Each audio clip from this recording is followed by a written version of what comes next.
Vote ചെയ്യണമെന്ന് അഭ്യർത്ഥിച്ച് സ്ഥാനാർത്ഥി തന്നെ അനൗൺസ്മെന്റുമായി വാഹന പ്രചരണത്തിന് ഇറങ്ങിയിരിക്കുകയാണ് കൊല്ലം ആദിച്ചനല്ലൂരിൽ. അനൗൺസ്മെന്റ് നടത്താനായി ചെലവാക്കാൻ പണമില്ലാത്തതിനാലാണ് ഭർത്താവിന്റെ ഓട്ടോയിൽ ആദിച്ചനല്ലൂർ പഞ്ചായത്തിലെ UDF സ്ഥാനാർത്ഥി ജി ഉഷാകുമാരി സ്വയം അനൗൺസറായത്. തുടങ്ങിവെച്ച വികസന പ്രവർത്തനങ്ങൾ പൂർത്തീകരിക്കുന്നതിനും പുതിയ വികസന പ്രവർത്തനങ്ങൾ കൊണ്ടുവരുന്നതിനും നിങ്ങളുടെ വിലയേറിയ സമ്മതിദാനാവകാശം നൽകി ഞങ്ങളെ വിജയിപ്പിക്കണമേ എന്ന് വിനയപുരസ്സരം അഭ്യർത്ഥിക്കുകയാണ്, അപേക്ഷിക്കുകയാണ്. ഈ അനൗൺസ്മെന്റ് മറ്റാർക്കും വേണ്ടിയല്ല, തനിക്ക് വേണ്ടി തന്നെയാണ്. ആദിച്ചനല്ലൂർ പഞ്ചായത്തിലെ 4ാം വാർഡിൽ മത്സരിക്കുന്ന കോൺഗ്രസിലെ ജി ഉഷാകുമാരിയാണ് സ്വയം അനൗൺസറായത്. അനൗൺസർക്ക് നൽകാൻ പണമില്ലാത്തതിനാലാണ് ഭർത്താവിന്റെ ഓട്ടോയിൽ സ്വയം അനൗൺസറായി ഇറങ്ങിത്തിരിച്ചത്. ഞാൻ തന്നെ അനൗൺസ് ചെയ്യുവാൻ ഇറങ്ങിയതിന്റെ കാരണം സാമ്പത്തിക ബുദ്ധിമുട്ട് ഉള്ളതുകൊണ്ടാണ്. അതുകൊണ്ട് ജനങ്ങളോട് തുറന്ന് സംസാരിക്കുന്നതിന് വേണ്ടി തന്നെയാണ് ഞാൻ അനൗൺസ്മെന്റ് നടത്തുന്നത്.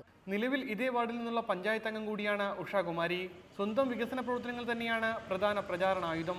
വോട്ടർമാരെ എല്ലാവരെയും നേരിട്ടറിയാവുന്നതുകൊണ്ട് സ്വയം അനൗൺസറായാൽ ഒരു ഗുണം കൂടിയുണ്ട്. രമണി ചേച്ചി വോട്ട് തന്ന് സഹായിക്കണേ, ദർശനെ വോട്ട് തന്ന് സഹായിക്കണേ, കുമാരി ചേച്ചി വോട്ട് തന്ന് സഹായിക്കണേ, നദീജ വോട്ട് തന്ന് സഹായിക്കണേ.